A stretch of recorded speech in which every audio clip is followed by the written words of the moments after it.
violence, combat, competition. It's in our blood.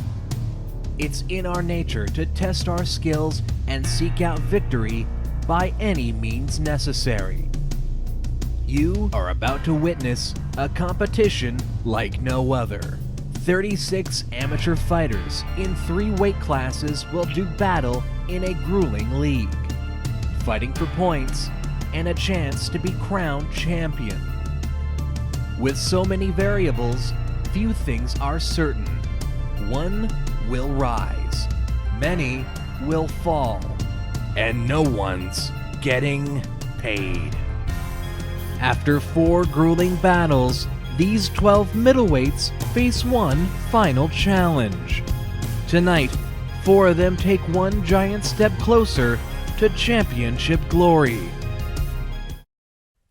Competition, it's in our blood. And tonight, that blood will be spilled as these warriors fight to survive among the global MEGAfist 12.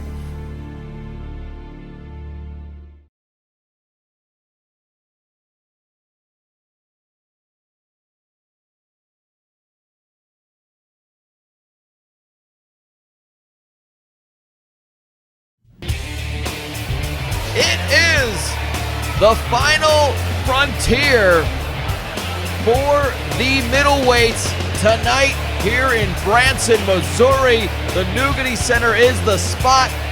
We started with 12 middleweights. There are 8 still in contention, and by the end of this evening, 4 will emerge as the semifinalists. Nobody is currently safe at the moment. No one is sure to make it out of this round, not just with their health, but at all. It is the Global MEGAfist 12, episode 14. The middleweights are in action. My name is Derek Osceola. I'm joined, as always, by Lucille Cramblecorn. We're ready to get things, we're ready to conclude things as far as the middleweights go tonight. That's absolutely right. These guys have put in a lot of work this season. From the first episode they were on, there's been so much improvement. I can't wait to see who manages to move on to the next round of the tournament, to the semifinals.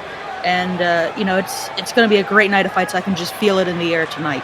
Yes, bear with us, of course, as always, as things start to shake down. We have so much, there's so much influx as far as the fighters and who can move on to the semifinals. Again, the top 2 from each group will advance to the semifinals, which will take place on the 10th of December.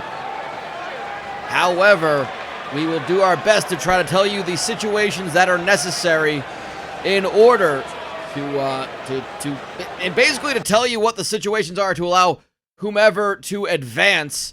We'll go to that in a second. First, all the rules of Global MEGAfist 12.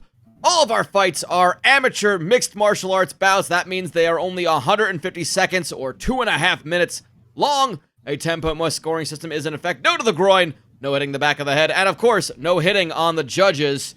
I'm looking at a couple of you in the back specifically.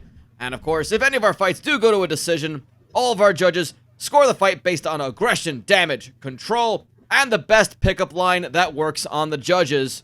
Just go ahead and try it. Mixed messages from the rules, but isn't that how the game of love works? We have our main event tonight. It was a little bit more tasty before that one in the loss column happened, but Paranorman, our host, and Jerome Glorioso, numbers 1 and 2 in Group B, they are the main event. They are the fight that we've been kind of building towards since the start of this whole tournament in the middleweight division. Absolutely.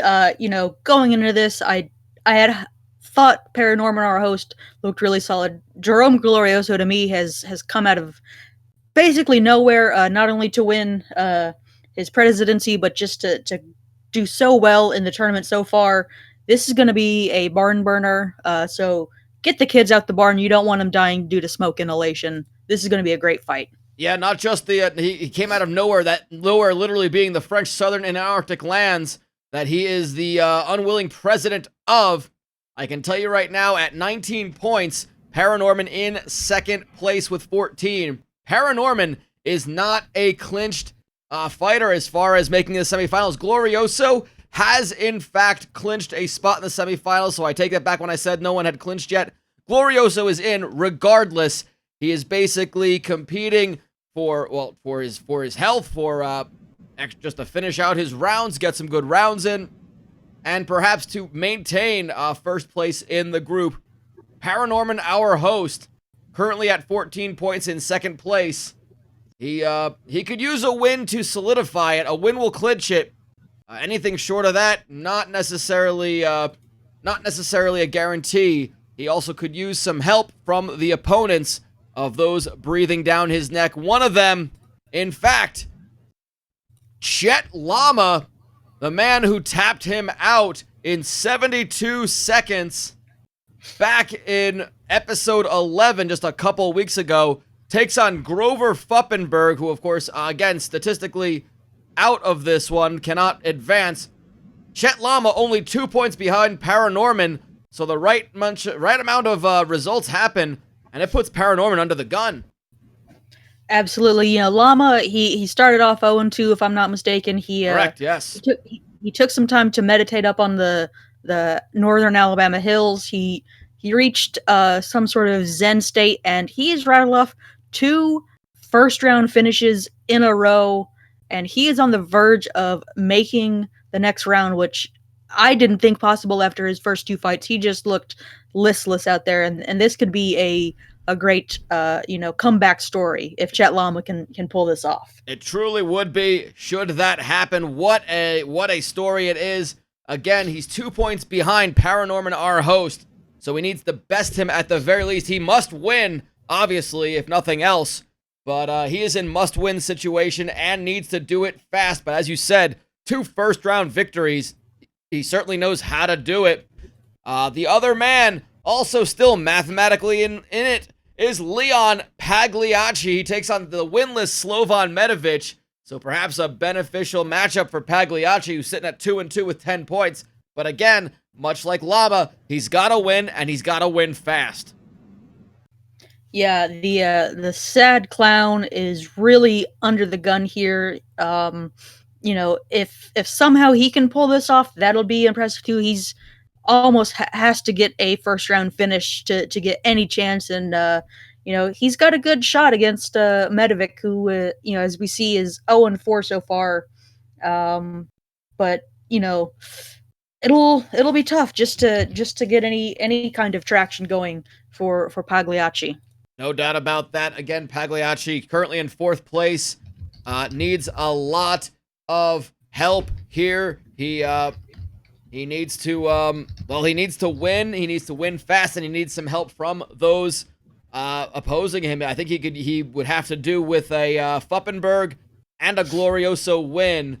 Plus, he would need to overcome that 4-point gap to Paranorman, as he does not have the tiebreaker in that one. So he would need a second round win and would have to hope for Lama and Paranorman to lose. He is on the outside the most of all of them, with still a chance. Everyone has a puncher's chance at this point. Let's head over to Group A. The Tumor of Justice and Ken Dahl, both sitting at 3-1, both tasted defeat. The Tumor of Justice only in his most recent fight. Ken Dahl in his second fight, both to Dale Branston, an unexpected opponent for both of them. They do battle as 1 versus 2. It's as simple as winner moves on. Loser has to hope for the best. It's not a certainty, but these are 2 fighters that are going to be desperate to make sure that they stay alive in this tournament. Oh, absolutely, Derek. These guys are going to be fighting tooth and nail. Some of the teeth and some of the nails might be falling out of the Tumor of Justice, depending on how ravaged he is by that radiation poisoning. But these guys have proven week in and week out that they are some of the best middleweights we have in the Global Megafist. And the fact that it's come down to these 2 for their group, for perhaps first place supremacy is really impressive. Both guys are looking very solid out there. No doubt about that. It is as simple as win and you're guaranteed a spot in the semifinals. Lose and, well, you're going to need some help. That help, well, we'll know a little bit sooner, as that will be the third fight, I believe, of the evening after the other two. Gordon Wu is still in with a chance to go on. He is 3 points behind Ken Dahl. He needs a win for one, and he also needs to do it with a finish. And, well, I think for Gordon Wu, if he can get a second round win or better or faster, I think that will guarantee him a spot. I'm looking at the math because Dahl and Toomer, one of them is going to go on and one of them is going to get the points and one will not. So at the very least for Gordon Wu, he can guarantee advancing with a second round or first round victory. Donnie Bay, 1-3, but he's proven to be a tough opponent. Yeah, that he's only 1-3, but that one is a first round finish, as those 6 points to note. So he's dangerous. You can't count a guy like Donnie Bay out. Wu is a solid fighter in his own right, and as you said, he's got to really hope for a first round finish in his own right to have a good chance of moving on to the next portion of this tournament. Yeah, we will again update you as each fight takes place and as the standings start to shake out. The other competitor still able to compete and make his way into the second round, believe it or not, is Dale Branston, 3-1, 9 points. All of those fights went to a decision, hence 3 points apiece. That is the bare minimum of points you can get with 3 wins. However, he is only 6 points shy of the Tumor of Justice in first place. That is how tight it is at the top. 3 fighters at 3-1. Dale Branston needs a fast win. A decision will not do it. He needs to, at the very least, find himself with 5 points to tie Ken Dahl in second place. He, of course, would have the tiebreaker head-to-head over Dahl, and he'd need a little bit of help other than that. But again, another one looking on the outside, but still with a puncher's chance. It's Dale Branston. Absolutely. Branston, he needs those 6 points. He's matched up against a guy who, not that anyone's really giving fights away, but if anyone's, kind of being served up for a quick finish, it's got to be Wilhelm Schrei. He seems like a great guy outside of this, 8-sided octagonal sort of cage structure, but inside he has struggled a lot. He is obviously going to be relegated next year. Branston, this is the fight that he needs to, throw away that long, slow sort of pickling style of letting the fermentation happen over time. He's got to go out and just rush for a finish if he wants any chance of moving on. And Schrei, he might be the guy to do it against. He's not offered up a lot of offense and or defense in his previous 4 fights. No doubt about that. It is a very interesting matchup coming up for you. And we're going to go ahead and go to our very first matchup. It's going to be Gordon Wu taking on Donnie Bay. That is the one we are ready for to see. We've got 4 fighters in each division, each group looking to make it to the top 2. And we're going to start removing fighters from contention. And it's happening right now.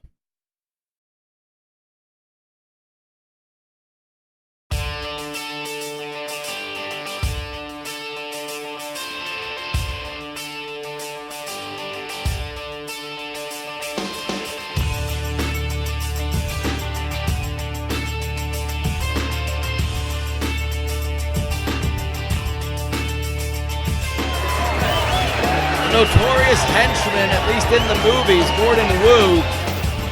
He's been spending some time on set, keeping himself in acting shape, stuntman shape of sorts. Proven to be a bit of a mixed bag here in the octagon-like structure.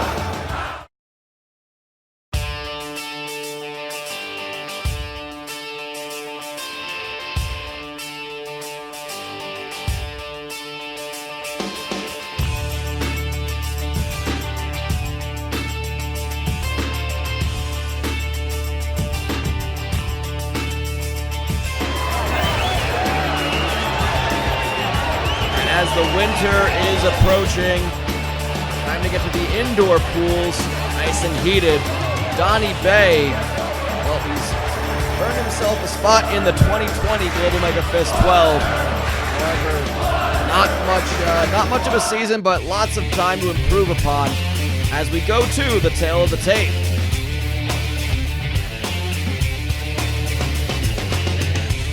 Wu has the height and the reach advantage. Giving up a lot is Donnie Bay. Some interesting stats.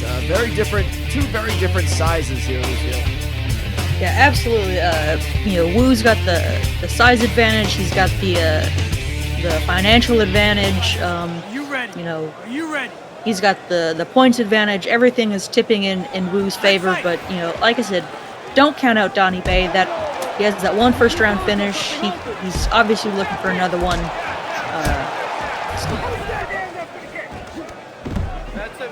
Yeah, that finish came in episode 5. His second fight, a submission victory in 77 seconds over Wilhelm Schrei for those 6 points. Good sprawl by Wu. Wu's victories, a knockout victory over Dale Branston, so should it come to that. That is an important tiebreaker that he has over Branston. And his most recent victory was against, again, Wilhelm Schrei, a TKO victory in the second round in the most recent fight. His losses to the Tumor of Justice and to Ken Dahl.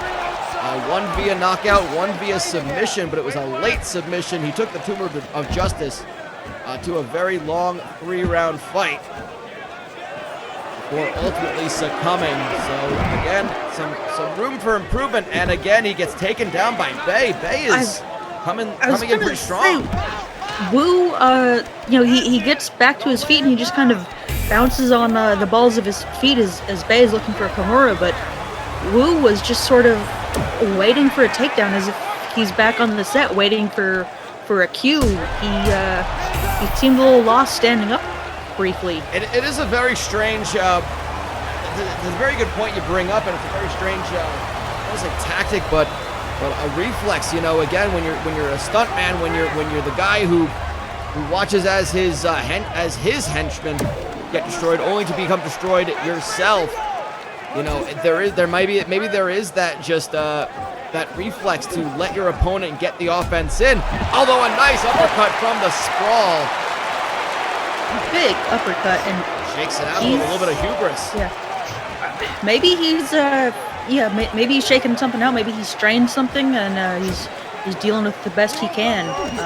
He seems to be fine now, throwing a flying knee. You just gotta wake up the muscles, wake up the body, and the brain, everything.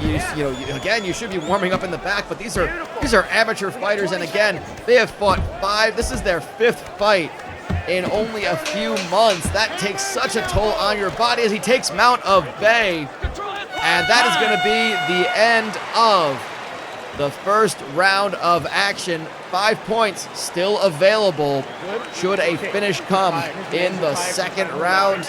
Tough one to call. Yeah, I would kind of maybe give the edge to Donnie Bay. He did have some sort of close submission attempts. Wu landed that nice uppercut off the takedown defense, the sprawl as it were, but he looked at times lost. Just not sure what he was doing out there. I think Bay, at least aggression-wise, was going for something more often than not. Yeah, no doubt about that. As we see the uppercut, that was probably the strongest strike anyone hit in that fight, and that zinc oxide might be mixed with blood after that one on the nose of Donnie Bay. I was surprised that that zinc didn't fly off on that punch. That looked pretty powerful. Well, I guess it's caked on with so much layered on and caked on so thick. But again, I'm surprised that white didn't mix with red and turn a nice shade of pink. Here we are, second round. He might not wash that off ever. He might just let it sort of build up. Not sure if that's going to help with the sun, with the rays of the sun, but it would certainly be a fashion statement of sorts, I guess. I kind of freaks me out if that's what he's into. Yeah. wild Some swing. big hooks from both men, but Bay clearly wants to get the fight to the ground. Wu is not having great success keeping it standing. Again, well, I guess, the sort of stereotypical typecasting he gets, I guess it's a lot of stand-up brawling, and again, not a lot of action scenes really take themselves to the ground with this grinding and grappling. Maybe that is a weakness that Donnie Bay's found, but Wu finds his way into the mount. Absolutely nice reversal there from Bay though, but he's got to make sure that he can lock down the position and not get reversed if he wants to win out of this one. Absolutely agree, but there's an armbar out of nowhere from Donnie Bay. This has been a bit of a struggle for Wu. He has not been the clear favorite that many have kind of expected. No, he's really going through some tough times here. I don't know if and Bay gets it. Well, it truly are tough times as Gordon Wu will continue to compete in Global MEGAfist 12 in the next year, but his tournament is over as he has to tap out in the second round to Donnie Bay. Yeah, that armbar came very quick, and I don't know. I'd like to get a chance maybe later tonight to try and see if I can get word from Wu or his group if there's any injury going into this, because he just looked kind of sluggish, a little non-committal out there. It's a little surprising. Yeah, maybe his mind elsewhere. Maybe there's a roll coming up. I can only imagine we'll have to get some word from then. But again, no time for stage fright. Donnie Bay ending his tournament on a high note with a big submission victory. He is, I believe he is 2 for 2 in submissions and moves up to 11 points and is now tied with Gordon Wu, both mathematically eliminated. Our next fight, this is opening up a door for Dale Branston. Needs an early finish over Wilhelm Schride in order to stay in this, but needs results later to find out.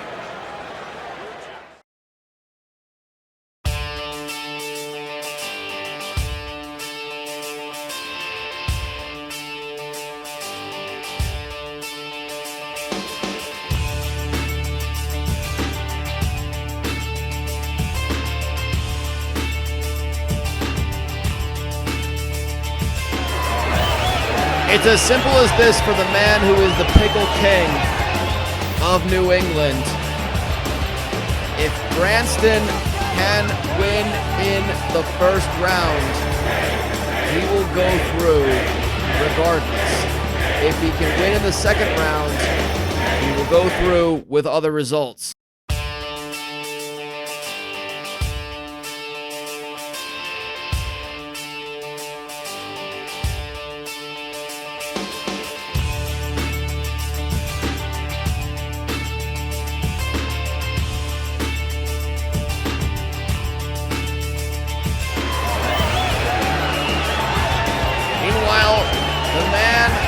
Unfinished symphony, Wilhelm Schride. 0-4 does not deter this man. He's looking to get back to his works. We will have to see him try to work his way back up through the Hyper Fist in 2020. Go through the tail of the tape, and the advantages go to Dale Branston. Yeah, Branston has really used his size well in this tournament. He's only gotten decision wins, but he has controlled the action in those 3 bouts of his. But he's got to really press the action here if he wants to continue on. Again, we talked about the situation for Dale Branston to clinch a spot or to still be in the running. It's as simple as this. He has 9 points. Regardless of a win or not. Obviously, if he loses, he is out, and we will see the Tumor of Justice and Ken Dahl as the semifinalists. If he wins in the first round, Dale Branston is through to the semifinals at the expense of either Ken Dahl or the Tumor of Justice. If Dale Branston wins in the second round and Ken Dahl does not win, he will be a semifinalist without Ken Dahl making the next round, and he was almost on the losing end of a couple of punches from Try. Try is throwing some furious ground and pound. He is, there's no way he's not relegated, but he wants to finish this season with at least one victory under his belt. No doubt coming fortissimo on that one. And Branston, again, cannot think too much about this. Again, he's only won via decision. However, he's got the benefit of tiebreakers, of holding tiebreakers against the two fighters he might find himself tied with. Ken Dahl and Tumor of Justice both have lost to Dale Branston by decision. If it comes down to that, he's got the inside edge to the semifinals. He's just got to put the result on the board. Right now, he's not doing it. Yeah, right now he's got to get Wilhelm Try out of this top mount position and stop him from raining these big elbows and forearms onto his face. It sounds a bit weird to say, but that is a heavy 185 on Try. I'm sure he's putting on a lot of extra water weight. Just as his build alone tells you what you need to know about the way he cuts, I guess, these fighters cut weight or put it back on, or their strategy after the weigh-ins.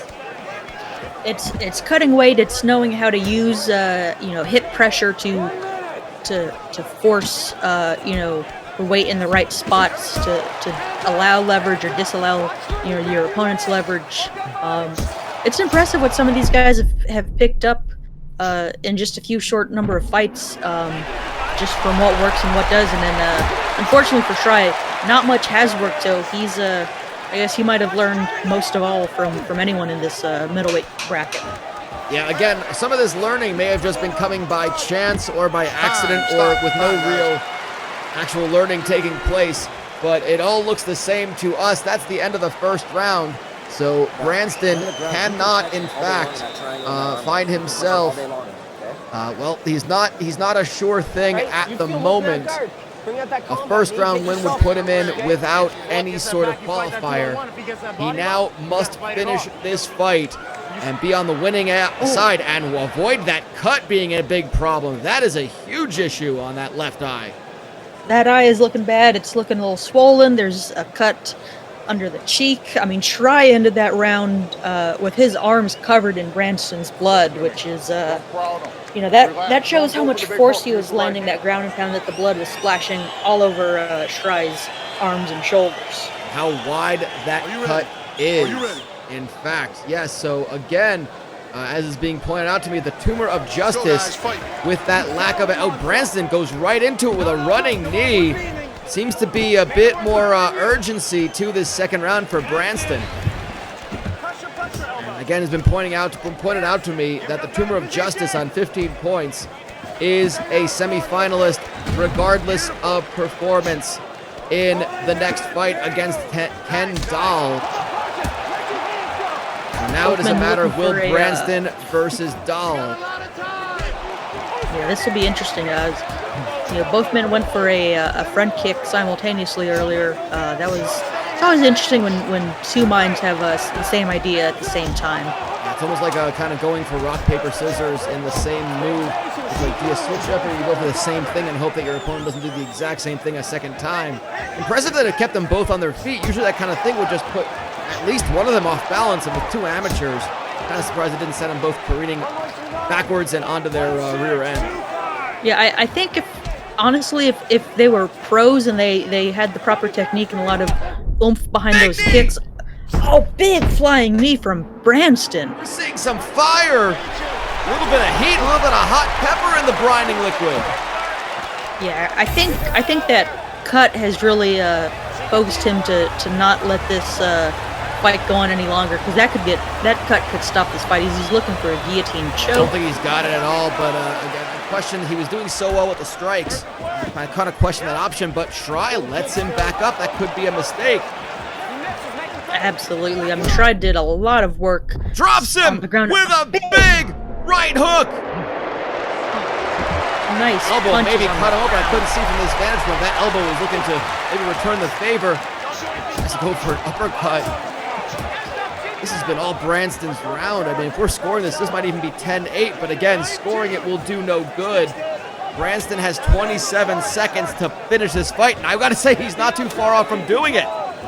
No, he's had a lot of moments, but, he's got to really kick it in to finish before this clock runs out. Try looks to be circling. Well, he was circling way earlier. Oh my God! Put the lid on the jar! It's all over, and Branston stays alive with that knockout. Holy cow. 10 seconds. Wait. 10 seconds remain. And Branston currently sits in second place. If the Tumor of Justice can win over Ken Dahl, he is a semi-finalist. What a time to get it first finished of this tournament. And what a brutal one. Is that the power that Branston has? Have we just not seen it this whole time? Try is still looking in a bad way. That cut is looking in a bad way. That will be a lot of cosmetic healing need to be done with not a lot of time between this and the next fight in the semifinals. Well, Branston still alive for now, but the next fight is going to tell us what is going to make of that. It's as simple as this. The Tumor of Justice is through as a semifinalist. Ken Dahl must win. Regardless, he must win. Does not matter how. If Ken Dahl wins, then the Tumor of Justice and Ken Dahl will go through to the semifinals with Dahl in first and Tumor in second. If the Tumor of Justice holds and wins this fight, he will move on to the semifinals with Dale Branston in second. It is that simple. Dahl must win or go home to his plastic doll dream house. It's that simple. And if you're perhaps new to Global MEGAfist 12, my goodness, you've joined at one of the absolute latest possible times. We're all up on YouTube. All of our episodes are on YouTube, of course. But if you need a bit of a refresher of how this all works, here's a quick break in the action to explain the Global MEGAfist 12.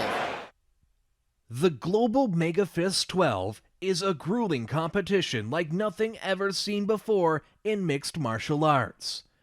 First, the 12 fighters are drawn at random into 2 groups of 6 fighters each. Each fighter will face off against the other 5 in their group.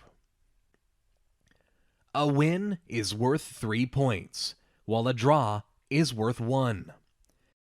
In addition, bonus points are awarded for how fast a fight is won. Winning in the 3rd round is worth 4 total points, a 2nd round win is worth 5, and finishing a fight in the 1st round gets you 6 points in all. After all 5 rounds of competition, the 2 fighters who finish in last place are relegated from Global MEGAfist 12 and must earn their way back in next season. They will be replaced by 2 fighters from the Hyperfist qualifying tournament. The 2 5th-place fighters will be matched up against 2 more fighters from the Hyperfist qualifiers, with the winners earning their spot in next season's Global MEGAfist 12. The top 2 fighters from each group advance to the semifinals, where the 1st-place fighter from each group will take on the 2nd-place fighter from the other. The winners of these fights will do battle for the championship. It all comes down to one thing: win, and win fast. And the title of Global MEGAfist 12 champion awaits.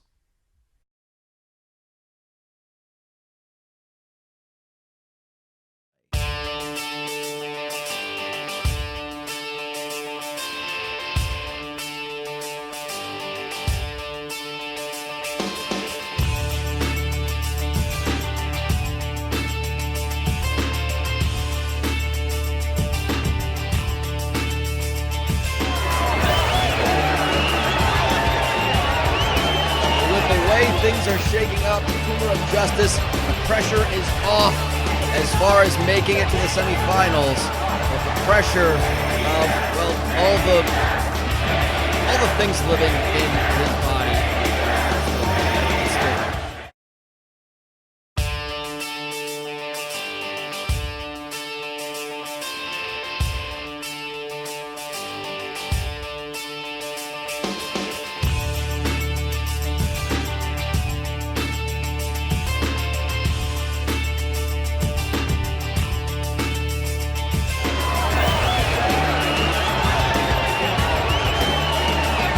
Life in Plastic is fantastic for Ken Dahl, but he is now given all of that pressure that at one point had sat on both these fighters. Ken Dahl is in must-win mode against the toughest competitor in this group, the Tumor of Justice. He has the advantage as far as length and reach, however. Yeah, Dahl, he's got some good distance on him. He's going to have to use that. The Tumor of Justice, his grappling has been very solid. I'm not sure where exactly that comes from. He's just really good at grabbing up submissions and incapacitating his opponents that way. No doubt about it. Again, the Tumor of Justice, all of his wins, all three of his wins came by submission. And we're seeing a bit of a slugfest to start. Dahl won by, I believe Dahl has won 2 fights by knockout and took Donnie Bay to a decision victory in the most recent fight. Here's the clinch game. The Tumor of Justice, oddly enough, doesn't have the reach or the height advantage, so getting in close and takes mount immediately, goes right for the arm bar. This is how we finish pretty much every fight. Absolutely. He's cut Dahl when he's not very slippery with sweat. Oh my God! What a finish! And just like that, Ken Dahl. Well, we better find the receipt and make it a return to the store. The Tumor of Justice has basically put an exclamation point on the group stages and has escorted Dale Branston alongside him to the semifinals. That was incredible. That's about as quick as you can get a submission. Wow, that was incredible. Incredible grappling from the Tumor of Justice. Unbelievable. A lightning quick submission victory, 47 seconds. And 21 points, a 4-1 record for the Tumor of Justice. That one loss, a decision to Dale Branston. They both will advance to the semifinals. They're joined by Jerome Glorioso. But now we move over to Group B to find out who accompanies the unwilling president himself. Leon Pagliacci needs to win. At the very least, he needs a second round win at the very least. Let's see if we can do it.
Pagliacci has taken every single one of these fights so far.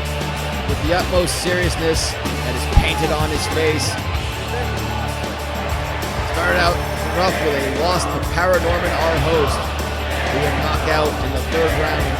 Got a big submission win over Chet Lama, one we would not have expected if we told it now, but at the time that was a very good victory. Lost to Jerome Glorioso and got a big win over Grover Pfeffenberg again via submission.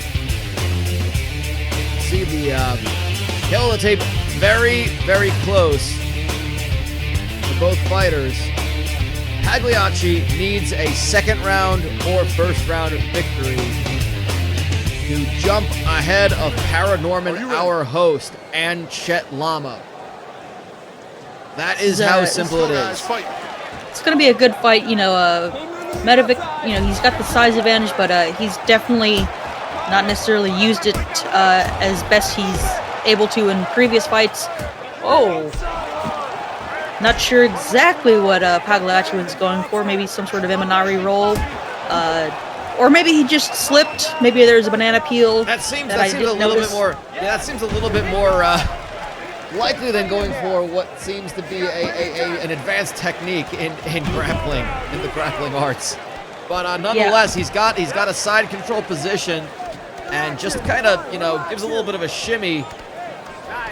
Sometimes you just gotta jiggle with it, He seems to be jiggling with it. It's a little unsettling to watch, and Medovic does not seem too pleased with it either. Medovic on the losing end of every single one of his fights. 3 via TKO. 1 submission loss.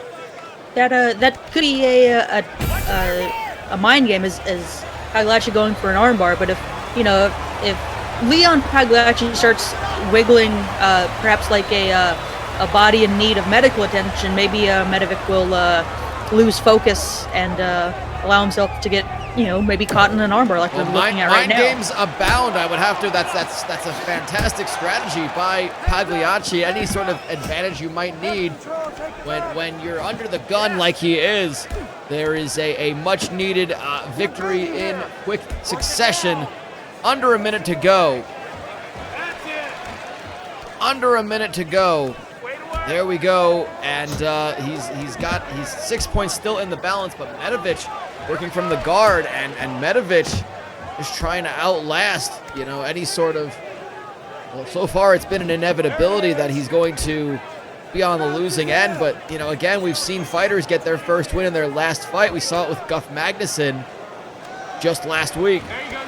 Yeah, that was impressive from Guff. I don't know if Medovic has the tenacity to pull that off, the killer instinct to pull that off. But shocking things have happened in all sorts of mixed martial arts competitions. You never can tell what's going to go down. Yeah, again, the freelance ambulance driver of Medovic, usually used to dealing with patients that are a bit more docile. They don't have to resist. They're just usually more limp bodies that he can just kind of throw in the back seat of his, I think it's a Corolla, and drive them to a hospital.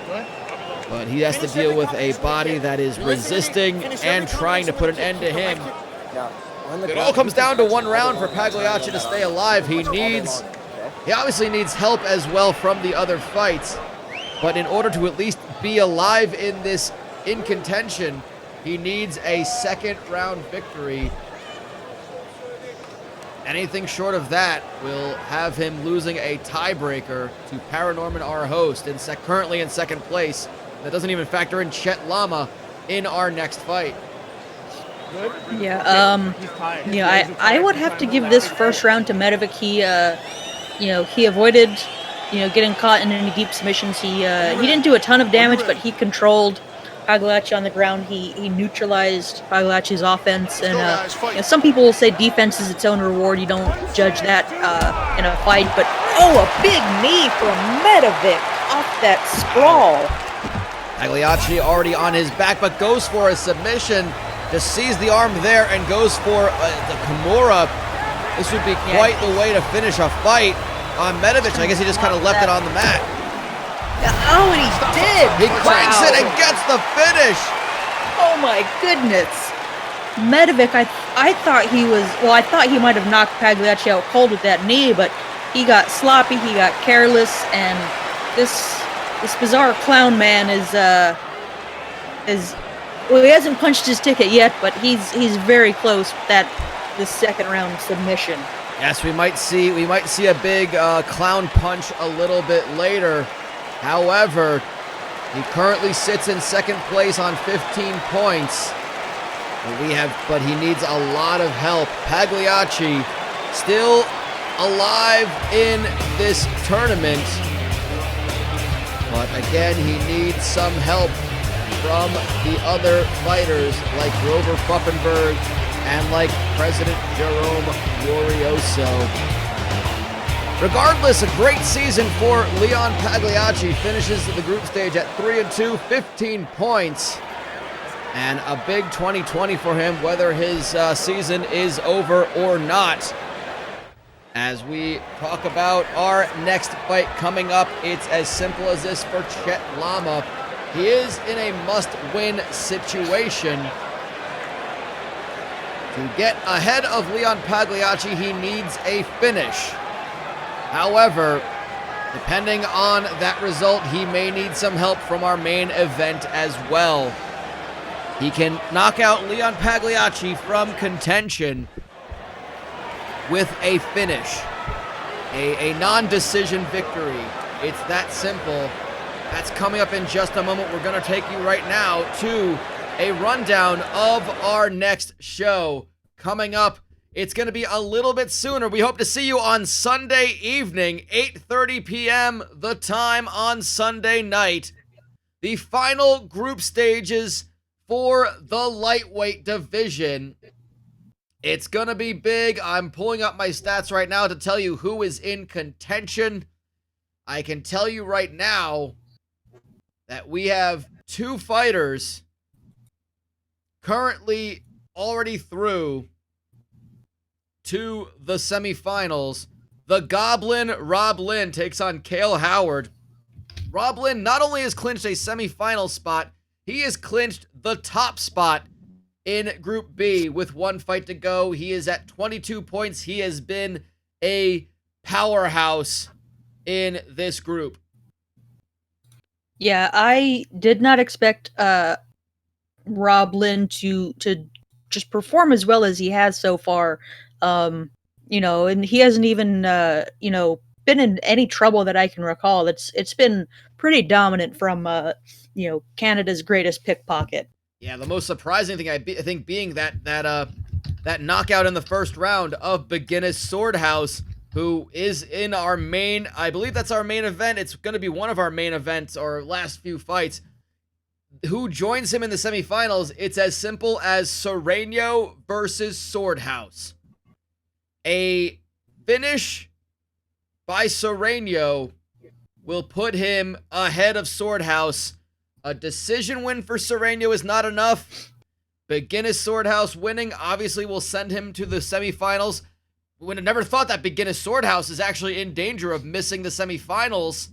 But here he is in a winner-take-all fight where Trevor Sereno must get a stoppage to take Swordhouse's spot and move on to the Final Four.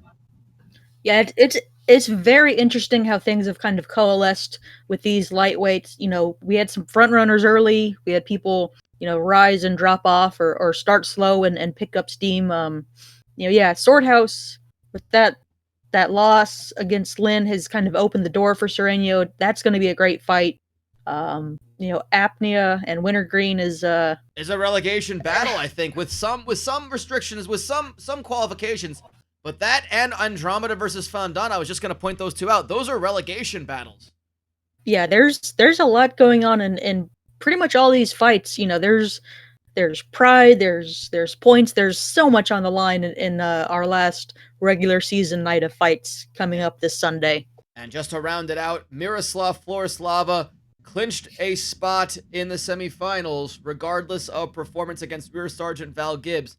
However, Charlie Valentine on 14 points, Gibbs and JC Switcher on 11 points. That is three fighters competing for that second place or perhaps first place spot. Charlie Valentine with a win and a Florislava loss could be in first place, so first place is not guaranteed for Florislava. but he is guaranteed a spot.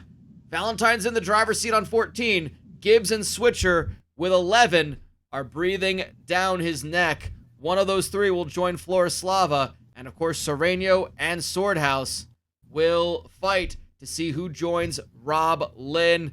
That is what is coming up this Sunday. Please don't miss it on a special night, Sunday night, December 1st, 8:30 p.m. on this channel. And coming up next is our final two fights of the middleweight group stage.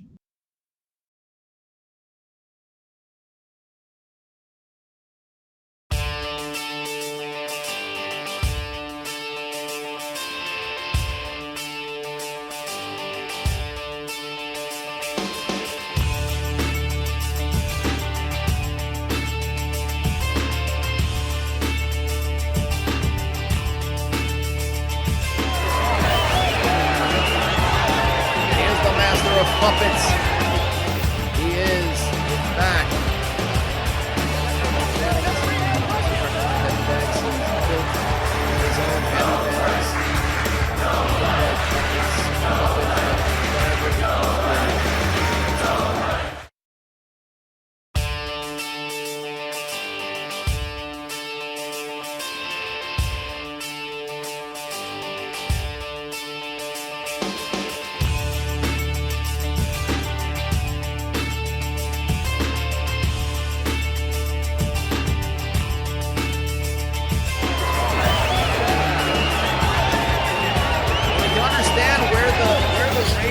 The excitement and the energy is coming from a man riding a two-fight winning streak after going 0-2, finds himself in position to stay alive in the Global MEGAfist 12. Chet Lama has come alive in this one.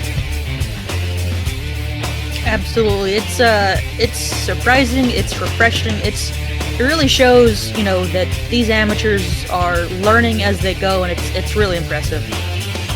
And all it takes is just a lot of meditation and not dealing with any other human in Alabama, I suppose, for Chet Lama. But Grover Puffinberg, well, again, he's fighting for pride, if nothing else. You ready? But we will see him again in 2020's Global MEGAfist 12. Let's fight. Chet Lama has a chance to put himself into second place with a victory. Chet is coming out looking pretty, ready to get this fight over with quick. Flying knee. He's got a lot of options to work with. He finishes this fight no matter what the round, and he will have eliminated Leon Pagliacci. It'll come down to Paranorman's performance in our main event. He's currently in the mounted, being mounted by Puffinberg, but able to let it pass and be like water, I suppose. Yeah, nice traversal, and he's moving to mount in his own right. And he's looking Takes for the a quick armbar himself immediately. Let's see if he can lock it down. This is, Puffinberg is, dry. He hasn't been moving around much. He's also fairly dry because he works with a lot of felt. Oh, that's it. Well, I'm sure he felt something. It was his arm snapping. That is 2 submission losses in a row for Grover Puffinberg and Chet Lama. Well, he has emphatically eliminated Leon Pagliacci from the semifinals. And that sets up quite the gauntlet for Paranorman, our host. In this main event, a 61-second submission from Chet Lama. That is incredible, especially from, Chet's first 2 fights, not going the way he wanted, but he has really rallied to finish this season very strong. 18 big points for the man from Alabama. After going 0-2, he has ripped off 3 first-round submission victories. That is an incredible statistic, and he currently sits in second place. But he needs a result to go in his direction. Jerome Glorioso is guaranteed a spot in the semifinals, against whom we do not know yet. Paranorman, our host, must win, along with some other qualifiers. We'll get to that in just a minute.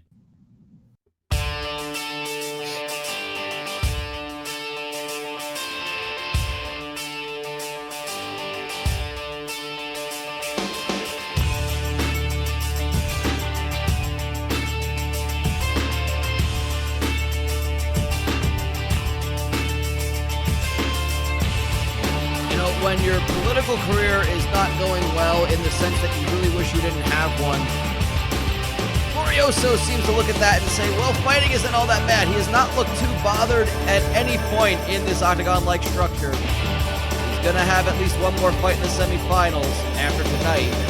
Just in what order?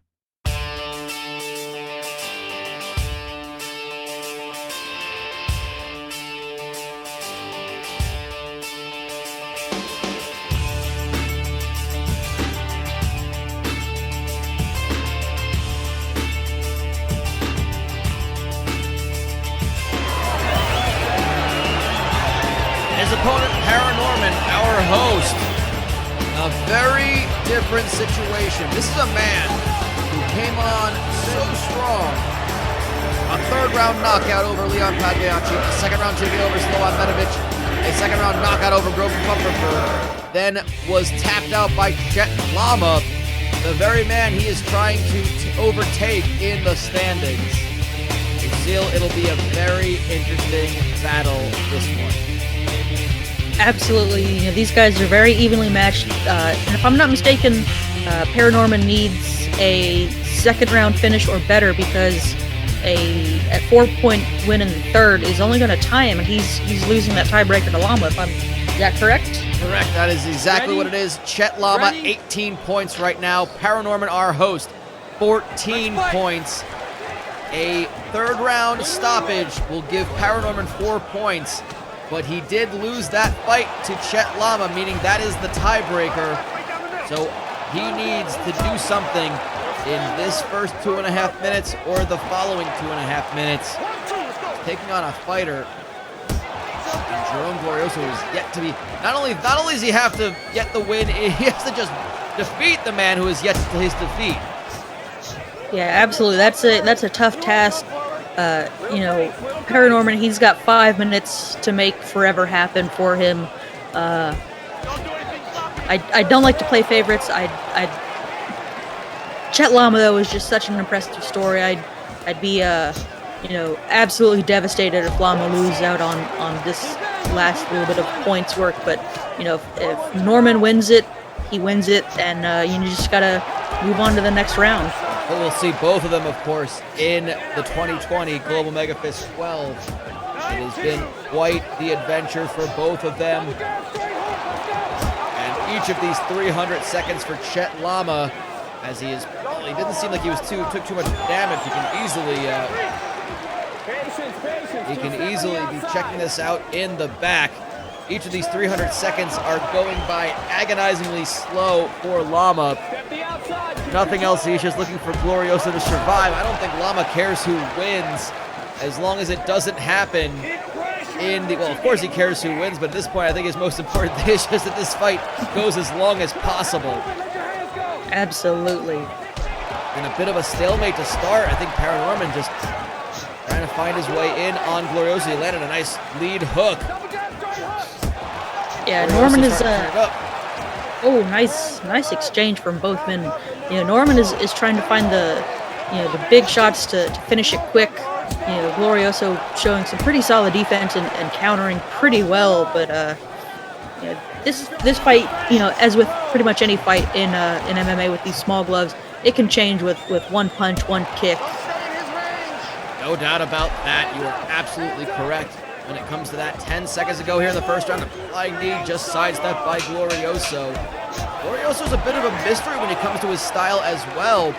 He's had 2 fights finished in the first round. As we get down to the end of our first round, Glorioso's other 2 fights have gone to the third. He had a TKO victory over Leon Pagliacci in the third round, early on in the third round.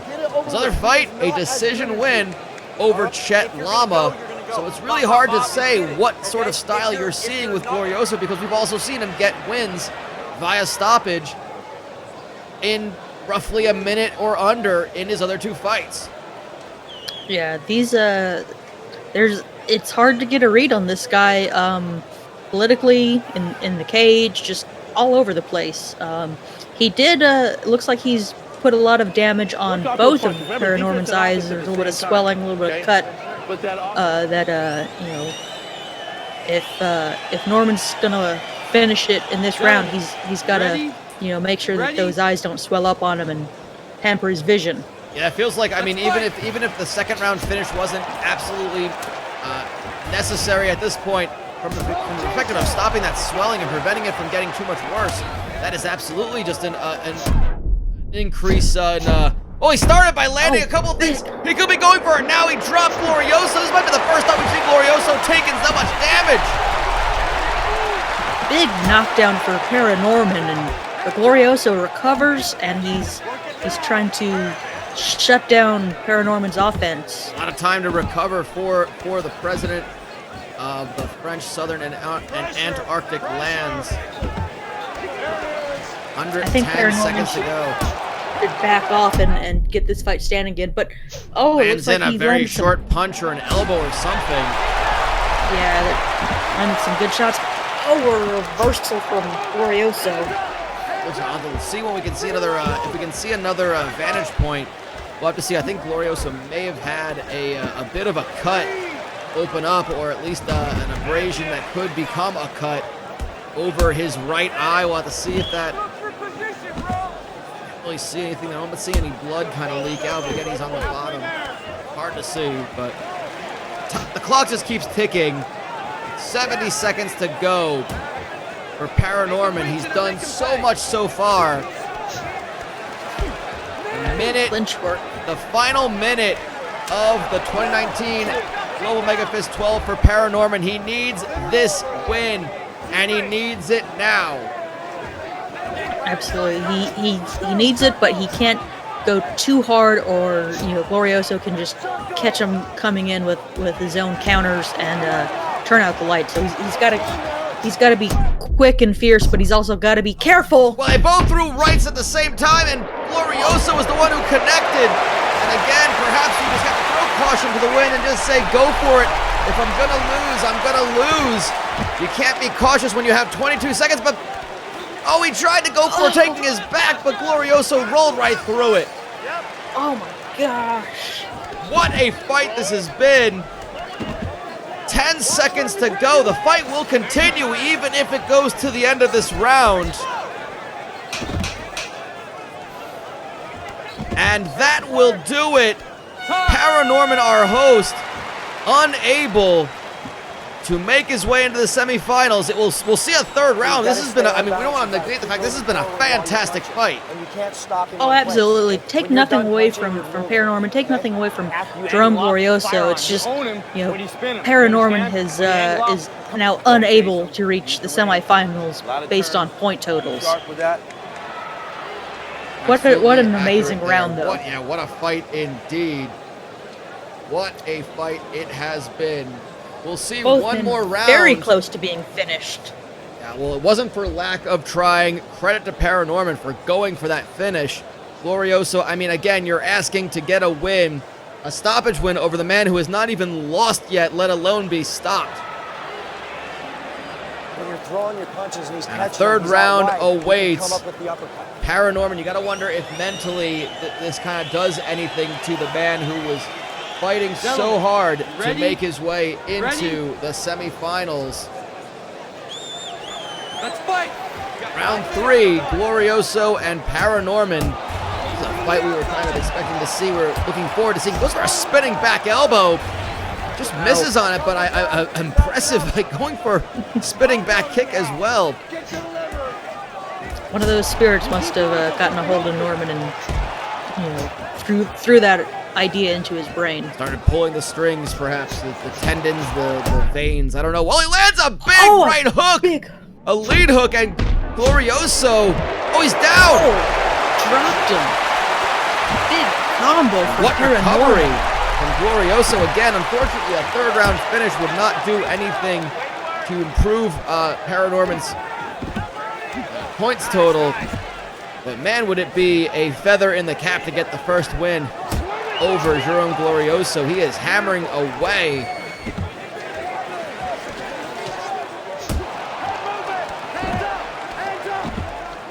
Regretfully, it's not much for drama as far as who makes the semifinals, but we have seen our share of drama in this fight.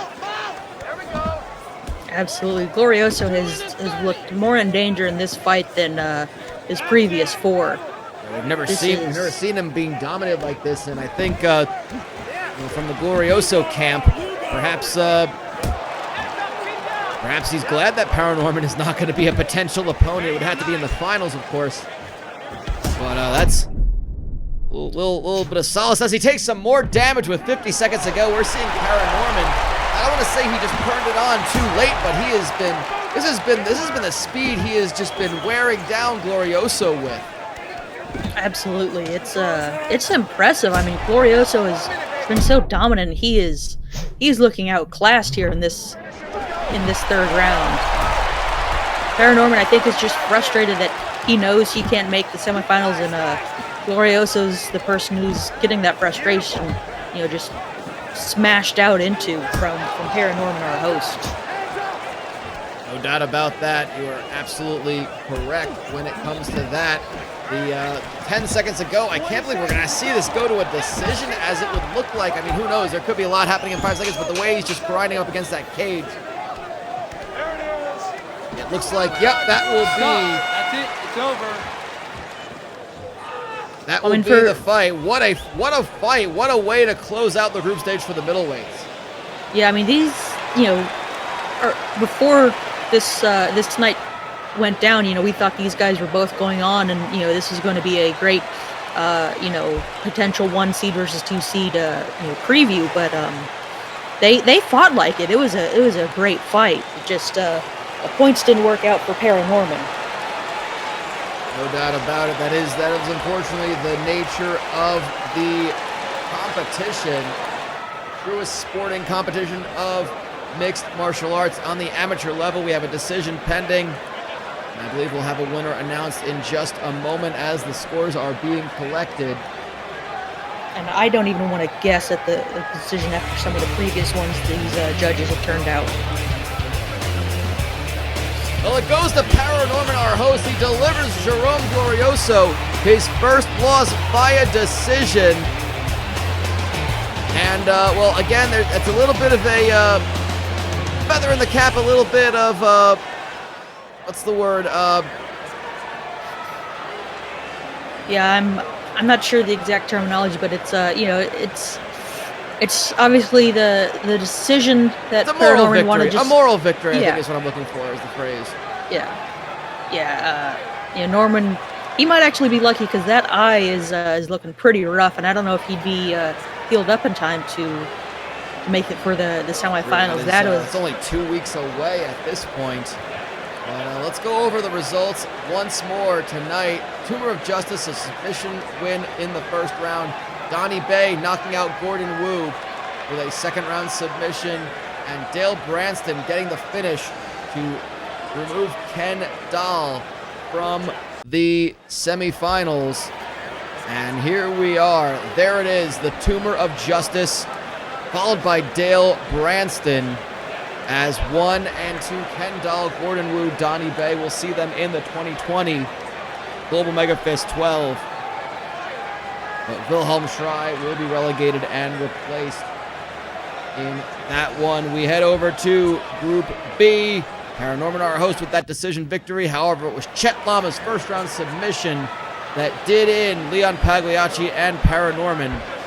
Lama takes second place alongside Jerome Glorioso in first. For Paranorman, Pagliacci, and Pfaffenberg. We'll see them fight another day in 2020, and that means one thing here. Our semifinals, look at this, a battle of submission experts. The Tumor of Justice versus Chet Lama. That is going to be a great fight.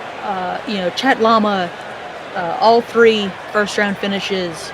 The Tumor of Justice, I don't have the notes in front of me, but he's got a number of first-round finishes, if I'm not mistaken. And tonight alone, yeah. Oh, absolutely, of course. This could be a very quick fight, or it could just be an extended grappling competition between these 2 men, and I am ready for whatever this fight brings us. I think the term we would say is it's a cagey affair between these 2. I'm excited for that one. On the other side, we have Jerome Glorioso versus Dale Branston. You want to talk about one where the 2 fighters have the endurance and have the longevity. That one is very much an up-in-the-air fight. I don't know who would have the edge in this one. Yeah, Branston, he can go back to his slow grinding pace. He doesn't have to worry about quick finishes. He doesn't have to worry about points. Win and you move on. That's all that matters. Glorioso, he's got to get his head in the game because he struggled this in his fight tonight. I mean, I understand Paranorman's a great competitor, but he really was not looking great out there. He's gonna have to turn things around. No doubt about it. It is going to be a battle between 2 fighters who can withstand a lot of punishment and a lot of damage and can take this into a long-standing, long-haul battle. Make the semifinals very interesting. Those semifinals, December 10th, all 3 divisions, all 6 semifinal fights. It's going to be a big episode. But Sunday, we have our lightweights concluding it. It's as simple as this. Florislava and Lynn are through. Sereno and Swordhouse are in a must-win battle. One of those 2 will make it into the semifinals. On the other side of it, Switcher, Valentine, Gibbs are the 3 fighters going for that second position. Andromeda versus Fondant, Wintergreen versus Apnea are basically relegation battles. It's going to be a big night of fights this Sunday at 8:30 p.m. December 1st, a special night as we move ever so closer to our grand finale on December 29th. Of course, the semifinals on the 10th of December. That's 2 weeks away. It's going to be a huge, huge night to talk about. But Lucille, what a night we had tonight. Oh, this was a great night of fights. I mean, so much. Every fight brought us, new point totals, new potential matchups, and my God, what a great final fight of these middleweights in this regular season. Paranorman, our host, being the first man to take that undefeated mark from Jerome Glorioso in an outstanding effort. It just didn't push him over the edge to the next round. Just an amazing fight, though. No doubt about it. What a fight. What a night of fights. Thank you again to Lucille Cramblecorn. And of course, it has been a great night of fights. This has been episode 14 of Global MEGAfist 12 here in 2019. We saw so many hopes dashed, so many promising performances for 2020. Dale Branston did what he needed to do. He joins the Tumor of Justice in the semifinals alongside both Chet Lama with another big submission victory, and of course, Jerome Glorioso. Thanks again to Lucille Cramblecorn. Of course, my name is Derek Osceola. We'll see you this Sunday evening, same time, 8:30 p.m., same place. The Nugety Center is the spot as we find out our lightweight semifinalists. And of course, as always, thanks to Most Glorious Mr. Naga. May he live for 10,000 years for providing us with Global MEGAfist 12. We'll see you next time in the Global MEGAfist 12.